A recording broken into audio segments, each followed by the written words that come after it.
Minimum এই বিএনপির শীর্ষ নেতাদের মধ্যে 10 জনের নাম বলতে পারবো যাদের পিতারা মুক্তিযুদ্ধে তাদের বিতর্কিত ভূমিকা ছিল। কাছের ঘরে বসে ঢিল ছুড়বেন না। 91 সালে যদি জামাত সমর্থন না দিত, বেগম খালেদা জিয়ার সরকার গঠন করতে পারত না।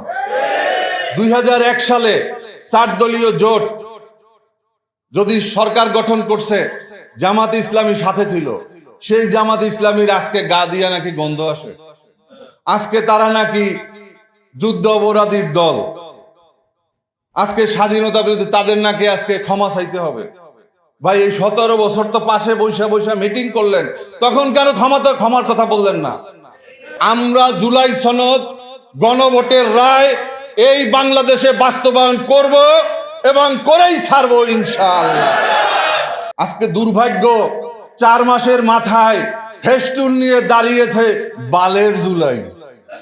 কোথায় যেন দেখলাম ভিডিওতে, জুলাইয়ের সেই ইয়াতে আমার ওয়ালের নিচে, যেই আমাদের গ্রাফিতির নিচে প্রস্রাব করছে, সেখানে আজকে বিএনপি কি করছে?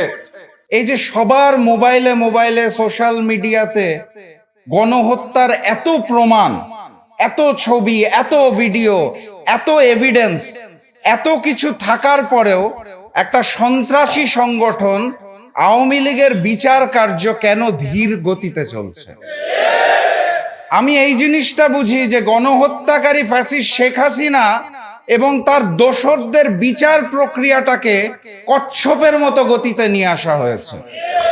আমি খুব সাধারণ মানুষ, সাধারণ জায়গা থেকে এটা বুঝি যে ফ্যাসিস্ট শেখ হাসিনা এবং ওসমান হাদির যে হত্যাকারীদেরকে ভারত থেকে দেশে ফিরিয়ে আনার ব্যাপারে কূটনৈতিক কার্যক্রম ঠিকমতো পরিচালনা করা হচ্ছে না। আমি আমার জায়গা থেকে অত্যন্ত হতাশার সাথে দেখি, কোনো আইনের দরকার নাই, সংবিধানের দরকার নাই, বিচারের দরকার নাই, রেডি একটা সেটআপ, সেটা হচ্ছে জুলাই জাদুঘর, সেটা শুরু করতেও গড়িমসি করা হচ্ছে। আমি আমার জায়গা থেকে বুঝতে পারছি না, আমরা যখন সকলে দাঁড়িয়ে বলার চেষ্টা করছি যে সংবিধান সংস্কার পরিষদ করতে হবে, গণভোটের গণরায়ে বাস্তবায়ন করতে হবে, তার পূর্বের এই ছোট ছোট কাজগুলাই তো আমরা করতে পারছি না। কেন পারছি না? আমরা আমাদের জায়গা থেকে যেটা দেখতে পাচ্ছি সেটা হচ্ছে জুলাই গণ অভ্যুত্থানে অগাস্টের 5 তারিখে ফ্যাসিস্ট শেখ হাসিনা এবং আওয়ামী লীগের যে পতন হয়েছিল, সেটার সাথে সাথে ওই পার্শ্ববর্তী রাষ্ট্র ভারতের আধিপত্যবাদেরও পতন হয়েছিল।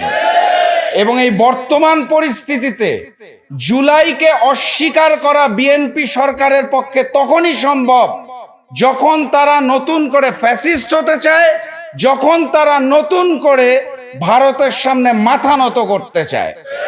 এই ব্যতীত জুলাইকে অস্বীকার করার, অগ্রহণ করার আর কোনো লজিক আমার মতো সাধারণ মানুষের বোধগম্য হয় না।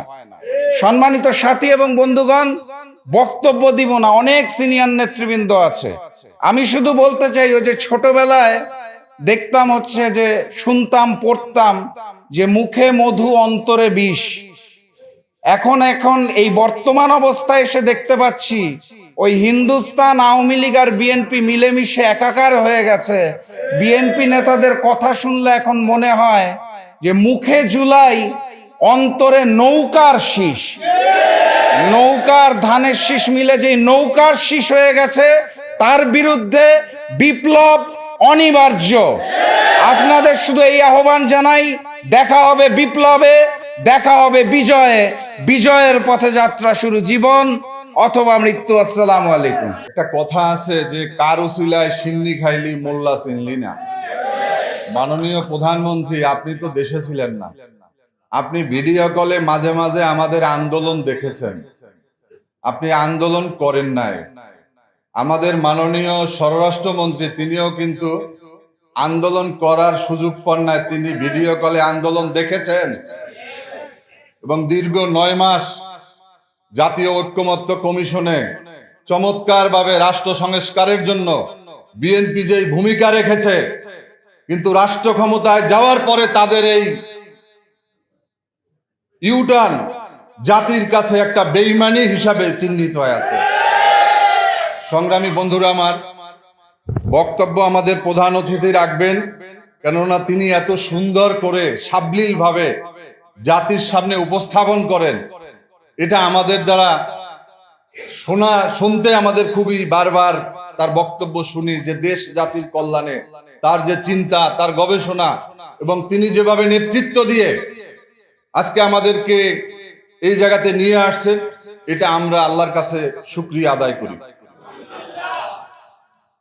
ছোট সময় যখন আমরা আমাদের থানা সদরে যেতাম, তো সুন্দর করে বড় একটা ব্যানার দেখতাম বিএনপির অফিসে, সেখানে লেখা বেগম খালেদা জিয়ার বড় একটা ছবি, লেখা জনগণ সকল ক্ষমতার উৎস বেগম খালেদা জিয়া।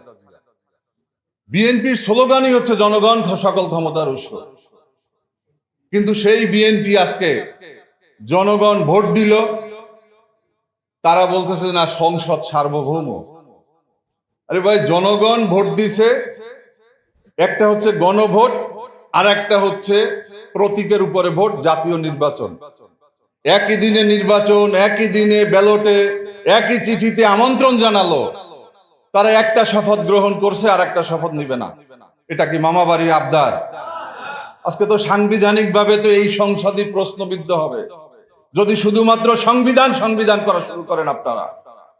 সংবিধানে তো নির্বাচন ছিল না, ওই হিসাবে তো শেখ হাসিনা এখনো প্রধানমন্ত্রী।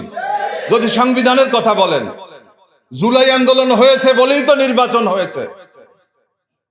আজকে আপনারা দেশ এবং জাতির স্বার্থে আপনাদের উপর আবেদন, আপনারা দীর্ঘ যুগের পর যুগ এই জামাত ইসলামীকে সাথে নিয়ে আন্দোলন করছেন, সংগ্রাম করেছেন, সরকার গঠন করেছেন।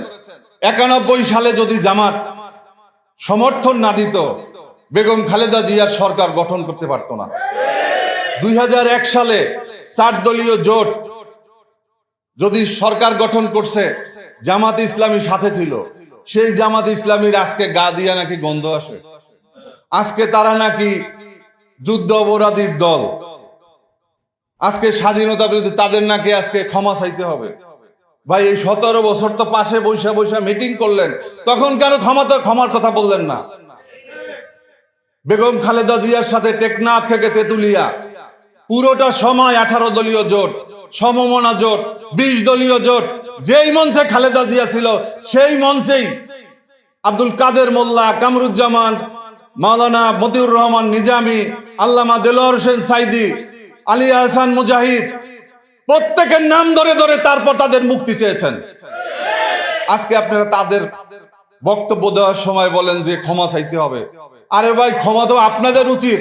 আপনাদের পিতারা তো যুদ্ধ অপরাধী ছিলেন, তারা মিনিমাম এই বিএনপির শীর্ষ নেতাদের মধ্যে 10 জনের নাম বলতে পারবো যাদের পিতারা মুক্তিযুদ্ধে তাদের বিতর্কিত ভূমিকা ছিল। কাছের ঘরে বসে ঢিল ছুড়বেন না। আজকে বাংলাদেশকে বিভক্তি বিভাজনের জন্য আওয়ামী লীগ যেই পথে হেঁটেছে সেই পথে আপনারা হাঁটবেন না। আমরা একটা ঐক্যের বাংলাদেশ চাই, আমরা একটা নতুন বাংলাদেশ চাই। আমরা স্বাধীনতার 55 বছর পরে বাংলাদেশে নতুন করে মুক্তিযোদ্ধা, অমুক্তিযোদ্ধা, বিভক্তির রাজনীতি, বিভাজনের রাজনীতি, হিংসা, বিদ্বেষ, এগুলোকে আমরা কবর রচনা করতে চাই। আমরা সামনে এগিয়ে যেতে চাই। আপনাদেরকে আবারও অনুরোধ করব, আজকে মিডিয়ার মাধ্যমে আপনারা যত দ্রুত বুঝতে পারবেন তত আপনাদের জন্য সুবিধা। আমরা জুলাই সনদ, গণভোটের রায় এই বাংলাদেশে বাস্তবায়ন করব এবং করেই ছাড়বো ইনশাআল্লাহ। পরিশেষে একটা কথা না বললে নয়, এখানে ফুয়াদ ভাই একটা বিষয় তুলেছেন।